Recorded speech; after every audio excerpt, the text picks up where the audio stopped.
A Train Station in Florence by Sarah Saley. When most people think of Florence, they think of a city steeped in history and tradition. Beautiful buildings and enchanted views fill some minds, yet the most memorable part of Florence for me was a tiny waiting room in the train station. In fact, it was the most memorable part of my entire trip to Europe. I still remember the 2 hard chairs and tan tiles with splashes of red. I do not remember a certain moment where that room became so important, but now, when I think about it, I know who I am. I know what I am and what I want to be. And most importantly, I am assured that good people exist in the world, even if they are not so fortunate.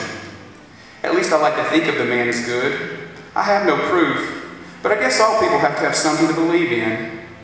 Very rarely is an event so poignant that it echoes in your soul, the voice of the memory softly reminding you of everything that is good and bad in the world. Walking into the train station exhausted and agitated, I was just looking for a place to set my bags down and rest. I was not looking for a spiritual bond. As a group, we went into the train station, and from there we made our way into the waiting area.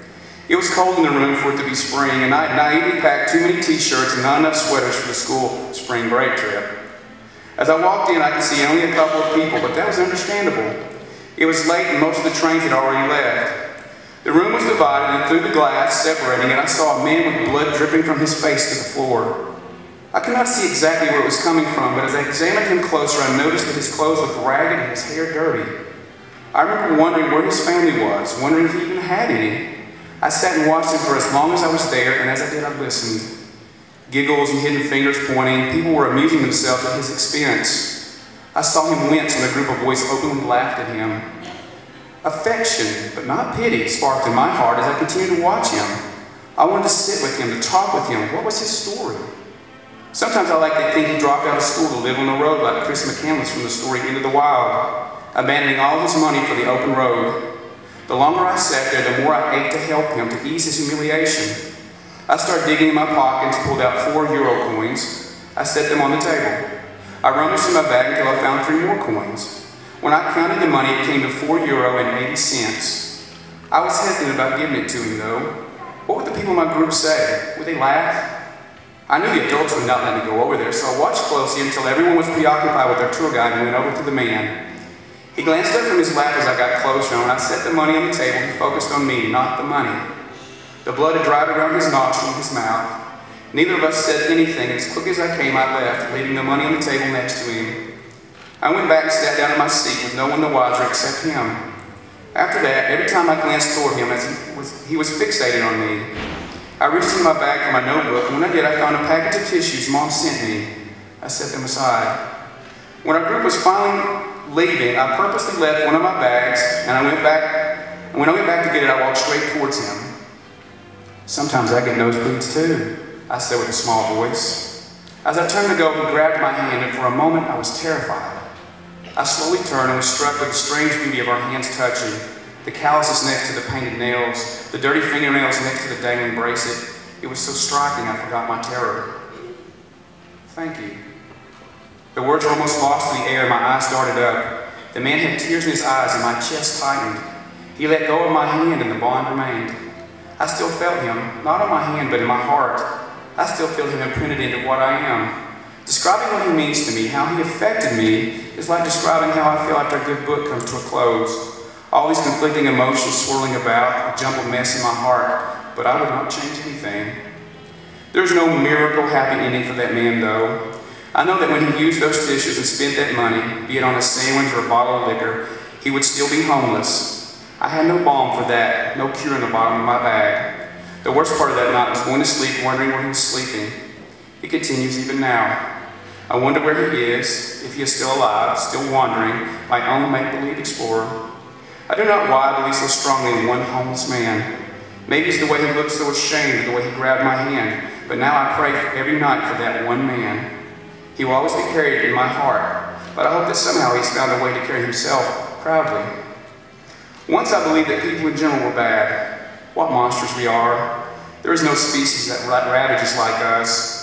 The world terrifyingly beautiful, yet delightfully savage, and one man opened my eyes to that. The world is not a fairy tale, yet it allows hope to continue living. He is my hope and my worry. It was the best of times, it was the worst of times. But then again, time is a peculiar thing. 20 minutes could be more valuable than 2 weeks. 10 seconds could be more important than 10 years. Sometimes I mentally take myself back to that room. In my mind, I sit in the too hard chair and it allows me to see clearly. I see the world, the many choices I can make, and I finally realize that it's not just a voice I hear in my soul, it is His. Almost lost for the air, it reminds me that good and bad exist in the world, always at the same time, whether we know it or not. He reminds me that it is the way you cherish the good times and deal with the bad that makes all the difference. Sometimes, the obscurity of life can serve as the perfect tool to temper our character and drive us forward to success. We can learn to look beyond this place simply as a school. We can learn to look past the complex formulas we learned in algebra that we'll probably never use in day-to-day life, or past the random dates of history, or beyond the dated metaphors that no one understands in romantic era poems. We can then see with broader perspectives. Maybe our teachers weren't just trying to torture us. Maybe they were actually teaching us important skills necessary for our futures. The thing is, we can never expect our lives to be laid out before us through some supernatural epiphany. Sometimes self-discovery comes through the refusal of an answer, the intentional situations of adversity, or the withholding of clarity. The academy is no longer just a school. It transmutes itself into a place where we develop not only as students, but as the great young men and women of tomorrow. I don't know about you guys, but I feel like these past 4 years have just flown by. When I first came up here, I said carpe diem, and I really did mean it. We should seize each and every day as it comes to us, because just like these past 4 years, I've been told that time just seems to speed up with age.